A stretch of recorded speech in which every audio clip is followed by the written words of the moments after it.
Bonjour Alain Sotouma. Alors, ce matin, avec votre invité, vous avez décidé de nous parler des plantes médicinales. Tout à fait. Elles sont dotées de nombreuses propriétés bénéfiques pour la santé humaine et pour aussi animale, si vous voulez. On les retrouve dans différents écosystèmes, notamment dans les forêts sacrées ou encore les jardins botaniques. Aujourd'hui, on parlera bien sûr des plantes médicinales, leur importance dans la sauvegarde de l'environnement. Et nous avons comme invité ce matin Alain Aimé Agbomayena. C'est bien ça? J'ai bien prononcé le nom? Agbomayena. Ah, c'est Agbomayena. Pardon? Ça veut dire quoi déjà? On n'immole pas le bélier pour un sacrifice au vaudou, non. Ah, ça fait partie des interdits, quoi. Ok, d'accord. Donc, Agbomayena. Voilà. C'est carrément un nom incantatoire, alors. Ah oui, c'est l'incantation. Ça y ressemble. En tout cas. En tout cas, vous êtes professeur certifié des sciences naturelles et aussi phytothérapeute.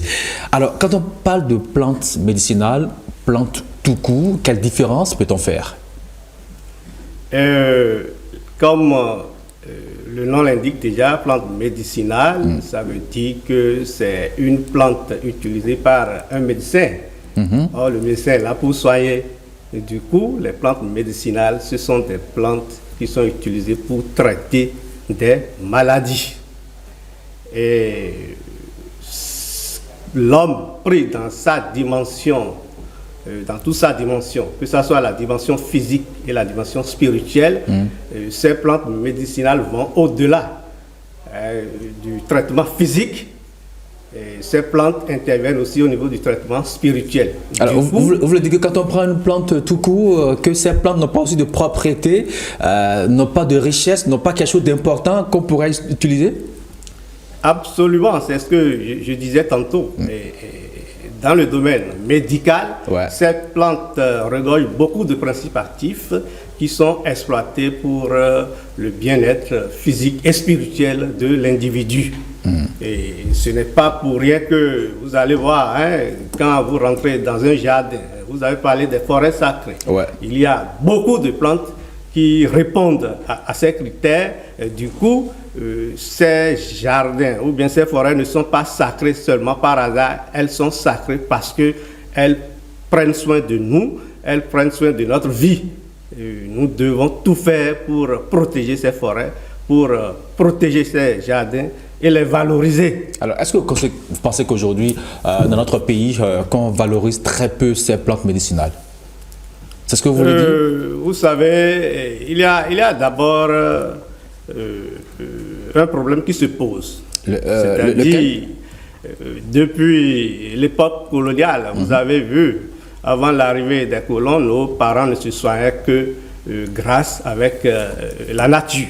Ils se basent sur les éléments naturels pour se soigner. Même aujourd'hui encore, nous prenons la tisane. L'époque coloniale, on a connu l'époque coloniale, vous savez, il y a une certaine rivalité. Ceux qui sont venus nous envahir n'ont pas forcément l'habitude d'utiliser directement ces éléments naturels. Le mot est fort, envahir. Et oui, parce que jusqu'à présent, vous voyez, ce sont les médecins formés dans nos écoles de médecine qui ont la charge de gouverner le système sanitaire. Or, ceux-là sont formés prioritairement pour vanter les mérites des médicaments qui se trouvent dans nos pharmacies. Du coup, beaucoup se disent, est-ce que cette forme de médecine peut être valorisée? Qu'on a dans les pharmacies, le principe actif est tiré des plantes, après tout. Pour la plupart, c'est ça. Mais le problème, c'est quoi? En médecine naturelle, médecine africaine, de toute façon, nous allons directement dans la nature pour chercher les éléments naturels, que ce soit du monde végétal, du monde animal ou du monde minéral. C'est vrai qu'avec la technologie et avec les différentes formations, il y a beaucoup de transformations aussi qui se font au niveau de la médecine africaine. Mais beaucoup continuent d'être réticents pour se dire, est-ce qu'on va continuer à faire confiance à cette forme de médecine? Laquelle, traditionnelle ou bien moderne? La médecine traditionnelle. Moi, j'ai une question, avec la permission de William Tchoki. Quand vous avez parlé de réticence, le mot est là, tout le problème est là. Si aujourd'hui la majeure partie des je ne dirais pas des Béninois seulement, ou des Africains aussi, ont de la réticence à aller vers la phytothérapie. Est-ce que quelque part, ce n'est pas parce qu'il y a un problème de dosage dans les tisanes que vous proposez, mais dans les produits que vous proposez? Oui, monsieur le journaliste, il y a quelque chose que je vais rectifier. La majeure partie n'est pas réticente, c'est plutôt le contraire. Beaucoup vont vers la médecine traditionnelle. Et les statistiques de l'OMS le démontrent, disent que quoi qu'on dise, la plupart des Africains font confiance à la médecine traditionnelle. Mais nous qui avons connu l'école coloniale et qui, d'une manière ou d'une autre, sommes victimes de la colonisation mentale. Disons un peu le monde occidental. Voilà, le monde occidental, c'est nous qui sommes le plus souvent réticents. Le plus souvent réticents. Et ce problème de dosage, je pense que cette question, ça vient tous les jours. Hein, ça vient tous les jours. Mais je vous avoue que, en tant que spécialiste des plantes médicinales, nous n'avons pas un problème de dosage. D'accord. C'est surtout les détracteurs, les détracteurs de la médecine africaine qui chantent cette affaire de dosage, parce que la dose, au fait, ici, c'est la quantité de médicaments utilisés en une prise. Et lorsque vous vous rapprochez d'un spécialiste de la médecine africaine, il va vous dire avec précision le produit que je vous conseille, voilà comment il faut l'utiliser. D'accord. Notre entretien tourne autour du rôle de ces plantes-là dans la sauvegarde de l'environnement. Revenons sur les forêts sacrées.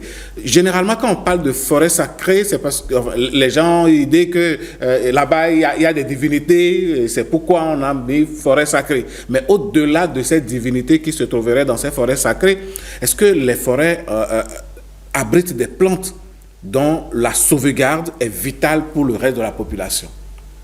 Absolument, et moi je souhaite même que toutes les forêts au Bénin soient sacrées, parce que vous allez constater, s'il n'y avait pas ces forêts sacrées, on aurait même déjà saccagé beaucoup de forêts. Et ces plantes médicinales qui s'y trouvent, je l'ai dit tantôt, sauvent l'individu sur le plan physique et sur le plan spirituel. Quel est le caractère spirituel que ça présente?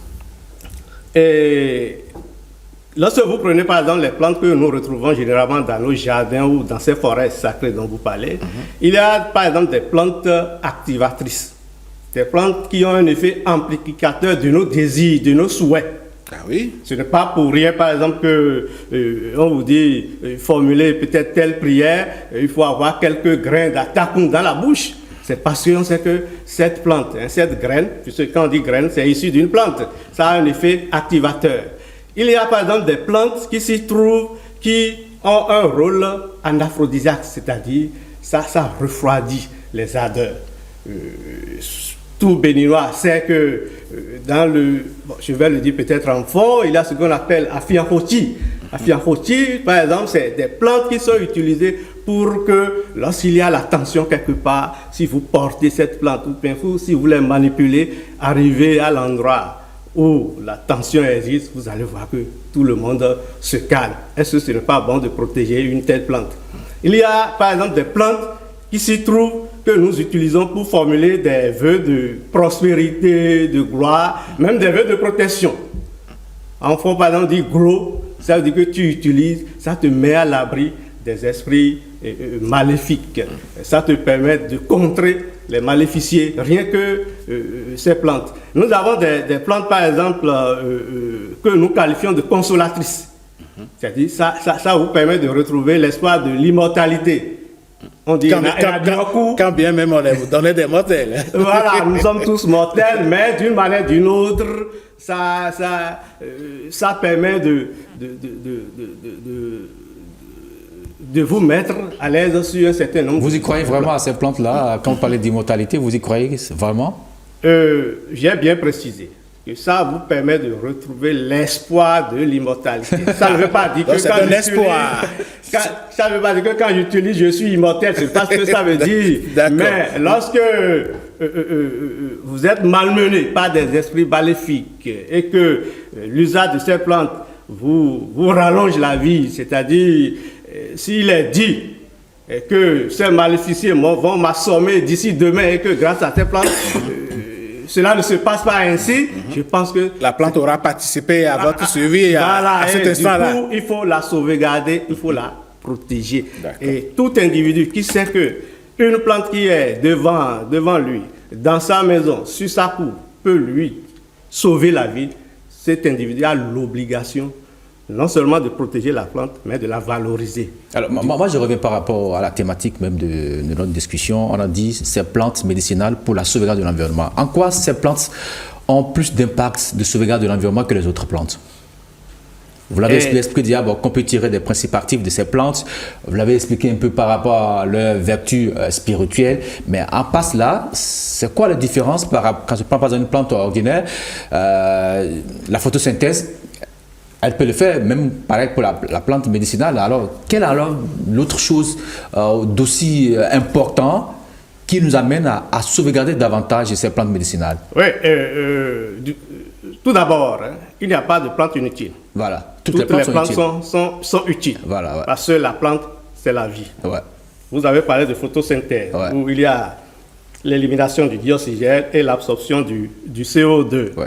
Ça, on le sait au niveau de toutes les plantes. Mais du moment où nous sommes ici en train de parler des plantes médicinales, des plantes qui guérissent, qui nous sauvent lorsque nous tombons malades. Est-ce qu'on ne pourrait pas dire que toutes les plantes sont médicinales?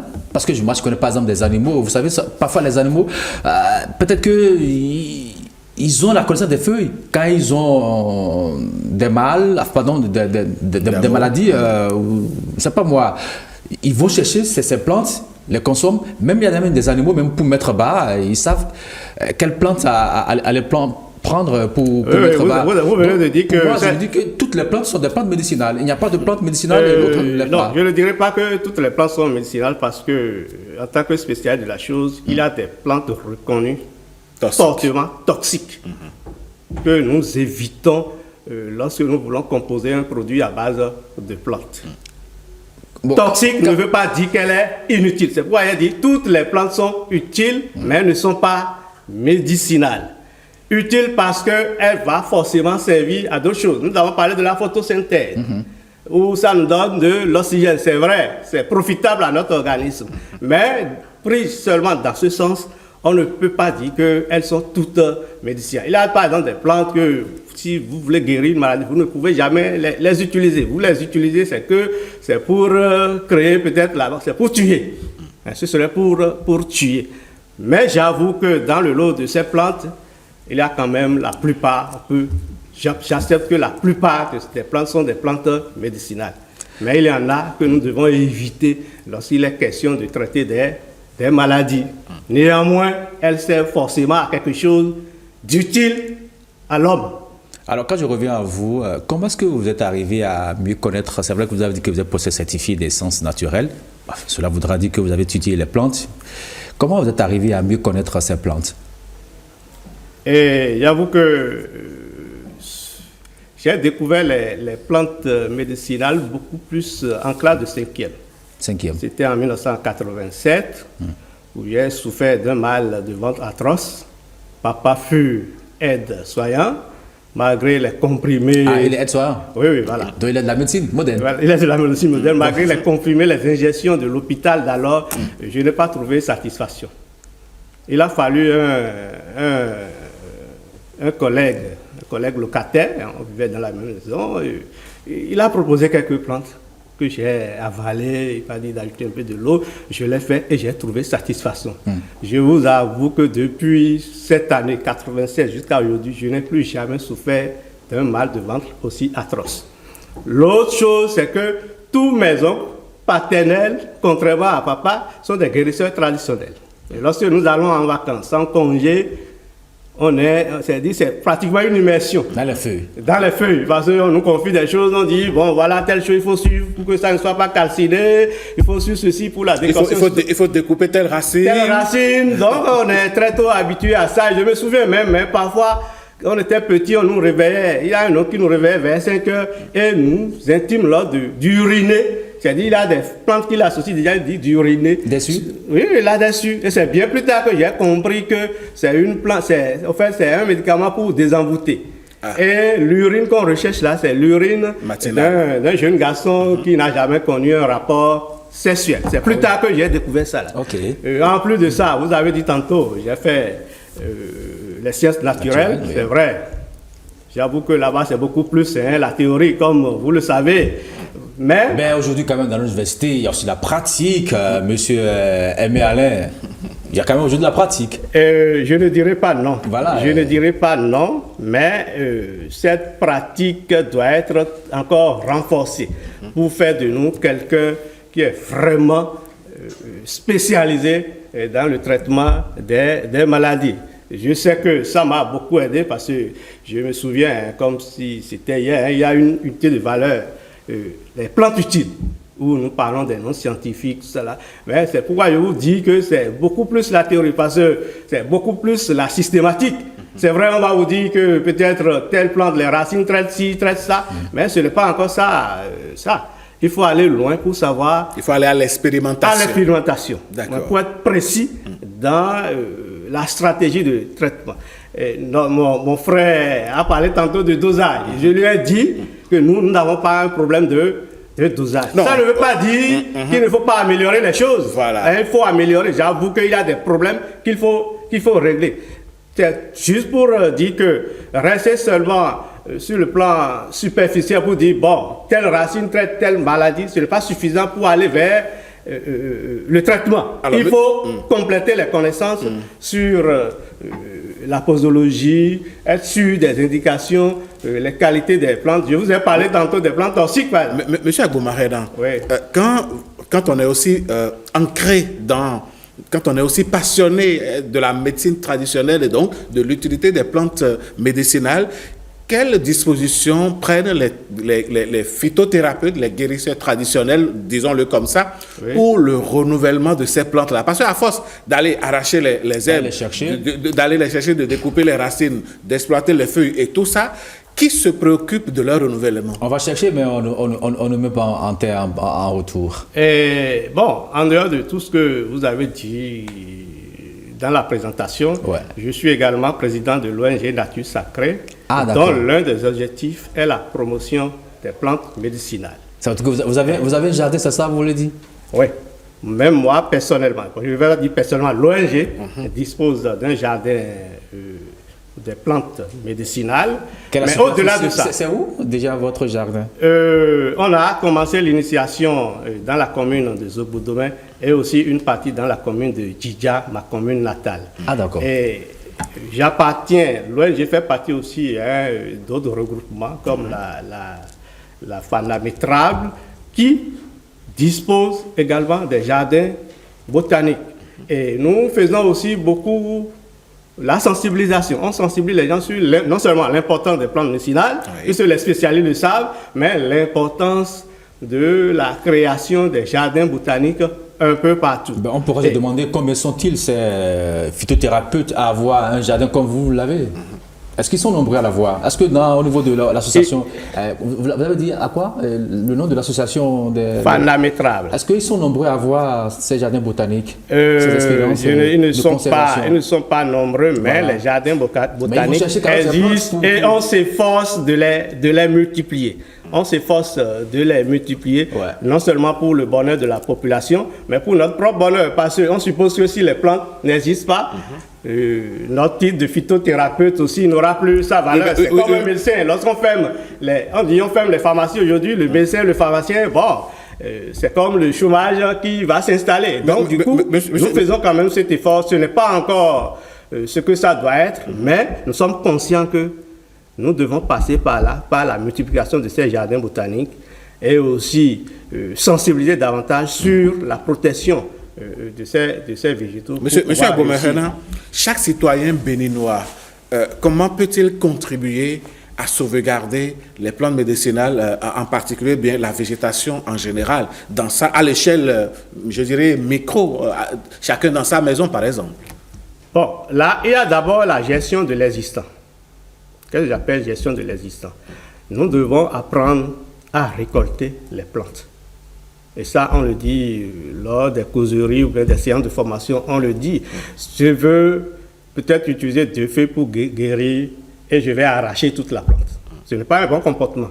Donc, ça veut dire qu'il faut sensibiliser sur les bons comportements que nous devons avoir en direction de ces plantes médicinales. Ça va chercher la quantité. Voilà, c'est ça, la quantité utile. Ouais.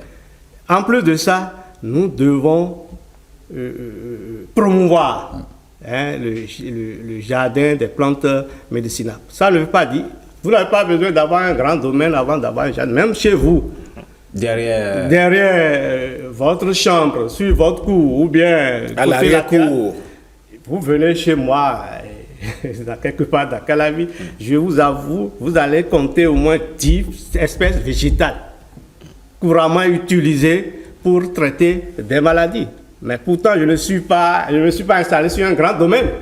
Tout Béninois peut avoir un jardin botanique dans sa maison. Moi, j'ai horreur des maisons où tout est en béton.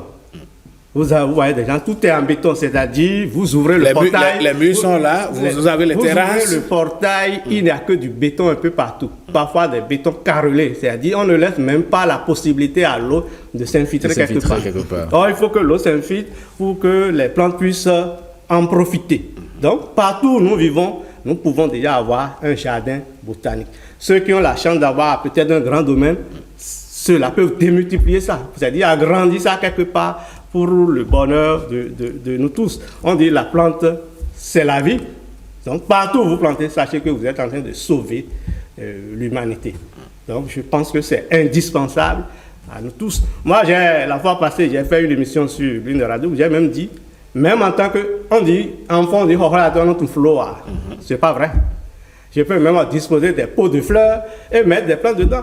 Vous prenez le basilic blanc. Le jour où je déménage, je m'en vais avec mes pots de plantes. Voilà, et l'installer encore ailleurs. Et même quand vous prenez Ocynum canum, le basilic blanc, qu'on appelle Hissi, c'est carrément une plante pharmacie, surtout sur le plan spirituel, que nous pouvons utiliser sous forme d'encens, nous pouvons utiliser dans des bains, et ainsi de suite, juste pour nous purifier. Or, c'est juste une herbe.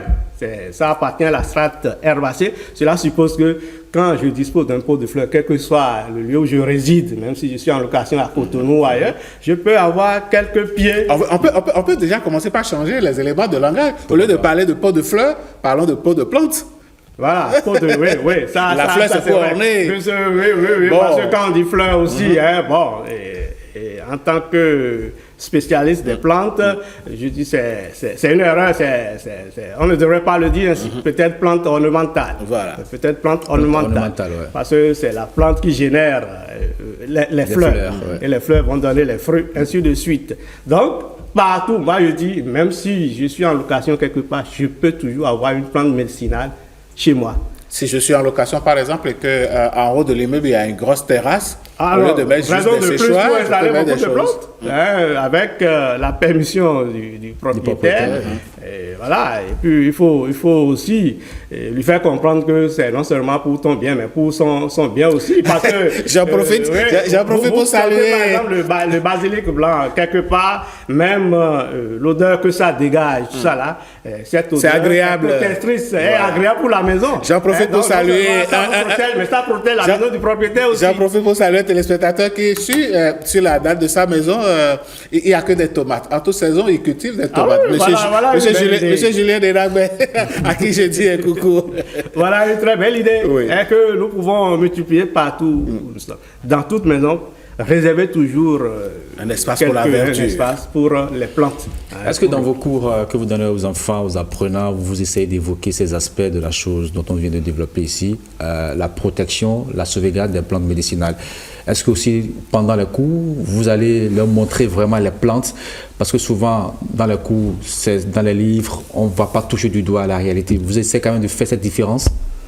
Oui, on le fait surtout dans certaines promotions. Quand je prends par exemple la promotion 5e, ils ont des situations d'apprentissage basées sur les plantes. Ouais. Quand je prends la promotion seconde, il y a aussi les plantes. Nous le faisons et nous allons encore le faire davantage pour le bonheur de l'humanité. Parce que sans les plantes, il n'y a pas la vie. Et avec les plantes médicinales, encore, ça nous rassure, ça nous sauve et ça nous maintient en vie pour une longévité assurée. Merci beaucoup à vous, monsieur Alain Aimé Agbomarena. C'est bien ça, Agbomarena. Agbomarena. Agbomarena. Merci beaucoup. Excusez-moi si j'ai écorché votre nom. Vous êtes professeur certifié des sciences naturelles et phytothérapeute. Avec vous, on a parlé un peu de l'importance des plantes médicinales, leur rôle dans la sauvegarde de l'environnement. Merci pour ce que vous faites et surtout, partagez cela avec vos apprenants, c'est très important. Merci beaucoup.